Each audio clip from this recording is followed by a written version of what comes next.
গণমাধ্যম ও সম্প্রচার কমিশন অধ্যাদেশের খসড়া নিয়ে বিএমএসএফ এর গভীর উদ্বেগ। জাকির হোসেন, দফতর সম্পাদক, বাংলাদেশ মফস্বল সাংবাদিক ফোরাম কেন্দ্রীয় কমিটি। বাংলাদেশ মফস্বল সাংবাদিক ফোরাম সরকার প্রস্তাবিত গণমাধ্যম ও সম্প্রচার কমিশন অধ্যাদেশের খসড়া নিয়ে গভীর উদ্বেগ ও আশঙ্কা প্রকাশ করছে। বিএমএসএফ মনে করে, জাতীয় সংসদ নির্বাচনকে সামনে রেখে এ ধরনের একটি কমিশন গঠনের উদ্যোগ সময় উপযোগী নয় এবং এটি গণমাধ্যমের স্বাধীনতা, পেশাগত নিরাপত্তা ও নিরপেক্ষ সংবাদ পরিবেশনের ওপর নেতিবাচক প্রভাব ফেলতে পারে। জাতীয় নির্বাচনকালীন সময় গণমাধ্যমের জন্য সবচেয়ে সংবেদনশীল ও দায়িত্বপূর্ণ সময়। এই সময়ে নতুন কোনো নিয়ন্ত্রক কমিশন বা অধ্যাদেশ জারি হলে সাংবাদিকদের মধ্যে আত্মভীতি ও আত্মসংযম তৈরি হওয়ার আশঙ্কা থাকে, যা অবাধ, স্বাধীন ও দায়িত্বশীল সাংবাদিকতার পরিপন্থী।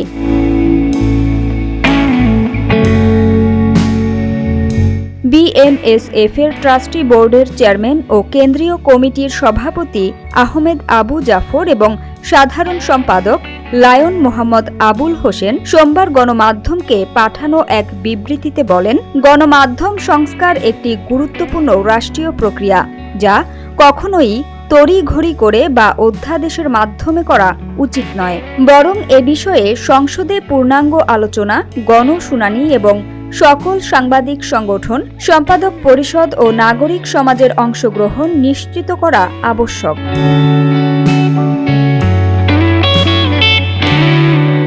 প্রসঙ্গত, গণমাধ্যম সংস্কার কমিশনের প্রতিবেদন জমা দেওয়ার 10 মাসেও কোনো সুপারিশ বাস্তবায়ন করা হয়নি।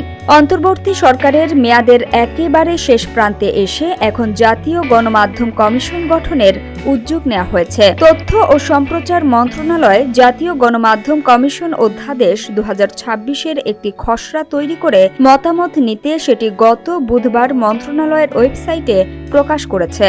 মতামত দিতে মাত্র 3 দিন সময় দেওয়া হয়েছিল। তার আগে মঙ্গলবার সম্প্রচার কমিশন গঠনের জন্য সম্প্রচার কমিশন অধ্যাদেশের খসড়াও প্রকাশ করা হয়। অর্থাৎ আলাদা 2টি কমিশন করতে চায় তথ্য মন্ত্রণালয়।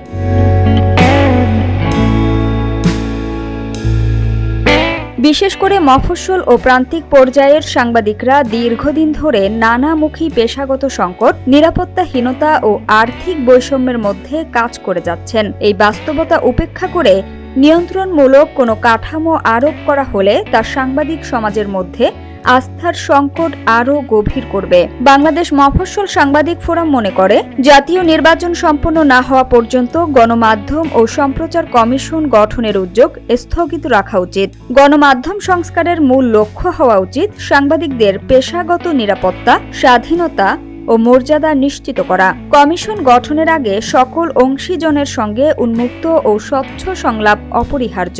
বিএমএসএফ স্পষ্টভাবে জানাতে চায়, গণমাধ্যমকে নিয়ন্ত্রণ নয়, শক্তিশালী করাই রাষ্ট্রের সাংবিধানিক ও গণতান্ত্রিক দায়িত্ব। সেই দায়িত্ব পালনে কোনো সিদ্ধান্ত যেন গণতন্ত্র, নির্বাচন ও সাংবাদিকতার ভবিষ্যৎকে প্রশ্নবিদ্ধ না করে, এটাই আমাদের প্রত্যাশা।